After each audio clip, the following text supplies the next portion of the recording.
Hello everyone, welcome back on my YouTube channel learning friend.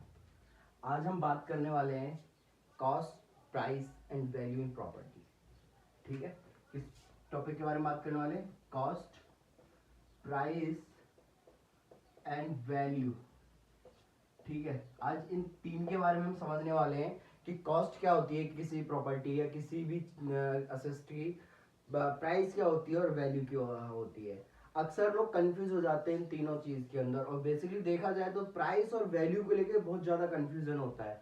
तो मैं बड़े short और सिंपल तरीके से बताने वाला हूँ कॉस्ट क्या होती है, प्राइस क्या होती है और वैल्यू क्या होती है।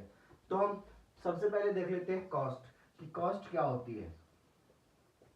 ठीक है, तो cost it is expressed as actual expenditure in terms of money anchored in labour and materials required for creating the assets and property. ठीक है, मतलब कॉस्ट वो होती है कि किसी भी प्रॉपर्टी का कंस्ट्रक्शन करने में या उसको परचेज करके बनाने में जो उसका लेबर लगता है, लेबर जो चार्ज होता है, प्लस मटेरियल चार्ज जो भी होता है, मटेरियल का खर्चा होता है, या फिर आर्किटेक्चरल या इंजीनियरिंग जो भी एक्सपेंसेस होते हैं, जो भी उसको उस प्रॉपर्टी को बनाने में, कोई शॉपिंग मॉल है उस शॉपिंग मॉल को बनने में जितना खर्चा आया, labour plus material plus other जो भी खर्चे आए, ड्राइंग अप्रूव कराने, ड्राइंग बनाने में या उसके अलावा, तो वो चीज होती है कॉस्ट। समझ आया?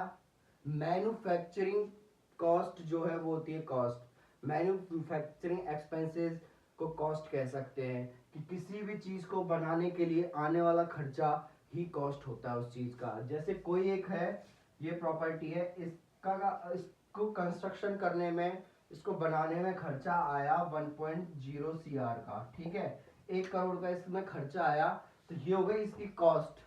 ठीक है, समझे?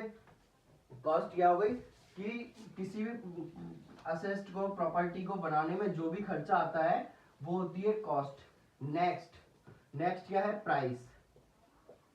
प्राइस, तो प्राइस क्या होता है कि अब वो प्रॉपर्टी हमने बनाई और उसका खर्चा आया 1.0 CR, ये आ गया इसका खर्चा जो कि है कॉस्ट। ठीक है, इसकी कॉस्ट आ गई ये कॉस्ट प्लस प्राइस।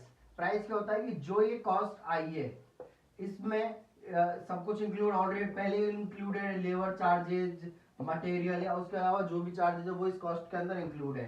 लेकिन इस कॉस्ट के अलावा जो बिल्डर प्रॉफिट अपना इंक्लूड करता है, मानो इसका 10% इंक्लूड करता है, तो 10% अगर इसका बिल्डर में प्रॉफिट, बिल्डर का प्रॉफिट मानते हैं तो 1.10 CR ये हो जाता है। 30% अगर बिल्डर अपना प्रॉफिट लेकर चलता है तो हो जाता है 1.30 CR। ठीक है, एज पर मार्केट चलता है। कई बार प्रॉपर्टी कॉस्ट प्राइस वो 95 लाख भी रखनी पड़ जाती है उसको 5% लेस में, कि मार्केट में सिनारियो कम का भी होता है। तो ये उसकी प्राइस होती है जो कि कोई बिल्डर या ब्रोकर है वो इसकी प्राइस को डिफाइन करता है। ठीक है, ये हो गई प्राइस। तो कई बार जो प्राइस होती है वो बिल्डर को प्रॉफिट भी देती है और लॉस भी देती है। कई बार वो कॉस्ट से ज्यादा होती है तो प्रॉफिट, कॉस्ट से कम होती है तो लॉस। ऑब्वियस सी बात है, खर्चा ज्यादा हुआ पैसा कम आया तो लॉस है, खर्चा कम हुआ पैसा ज्यादा आया तो प्रॉफिट है। तो ये हो गई प्राइस। समझ आया कॉस्ट क्या होती है? कॉस्ट हो गई इसका पूरा मैन्युफैक्चरिंग का या जो भी है लेबर चार्जेस, वो प्राइस हो गई, कि प्लस प्रॉफिट हो गया या माइनस लॉस है वो इंक्लूड हो गया, तो वो उस चीज की प्राइस हो गई। अब हम बात करते हैं वैल्यू। जो मेन पॉइंट है वो है वैल्यू। वैल्यू को लोग लेके लोग अक्सर ज्यादा ही कंफ्यूज होते हैं। तो वैल्यू में क्या है कि वैल्यू देखा जाए तो कुछ नहीं, एक एस्टिमेशन है किसी भी चीज को लेके।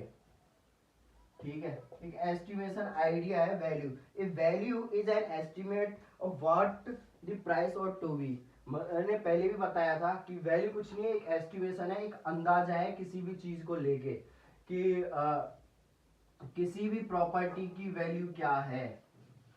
तो उस प्रॉपर्टी की वैल्यू एक एस्टिमेटेड आइडिया लगाया जाता है कि इस प्रॉपर्टी की वैल्यू ये हो सकती है। ठीक है, उसकी प्राइस। अब वैल्यू और प्राइस में क्या डिफरेंस हुआ? वैल्यू और प्राइस में ये डिफरेंस हुआ, ये कोई प्रॉपर्टी है, ठीक है, इसकी कॉस्ट थी 1.0 CR, इसकी बिल्डर ने प्राइस रखी 1.30 CR, 30% उसने अपना प्रॉफिट जोड़ के ये प्राइस उसकी रखी, लेकिन मार्केट सिनारियो के अकॉर्डिंग उसकी वैल्यू क्या है, तो इसकी वैल्यू, इसका लैंड मानो, लैंड था इसका 90 लाख का लैंड था, ठीक है, और 10 लाख का इसने कंस्ट्रक्शन कराया, तो जो भी मार्केट में जो भी वैल्यू आ गया, जो भी एस्टिमेशन, जो आइडिया लगाया गया, तो वो वैल्यू इसकी निकल गई मानो 1.10 CR, तो उसकी वैल्यू हो गई 1.0 CR की वैल्यू। तो ये है बिल्डर की प्राइस, ये है वो इस प्राइस में सेल कर रहा है, समझ आया। दूसरा मैं बताता हूँ एक और, किसी भी चीज को लेके एग्जांपल, कोई भी एक पैकेट है और उसकी MRP है 100 रुपीज, ठीक है, MRP ये हो गई प्राइस, मैन्युफैक्चरिंग कॉस्ट है उसकी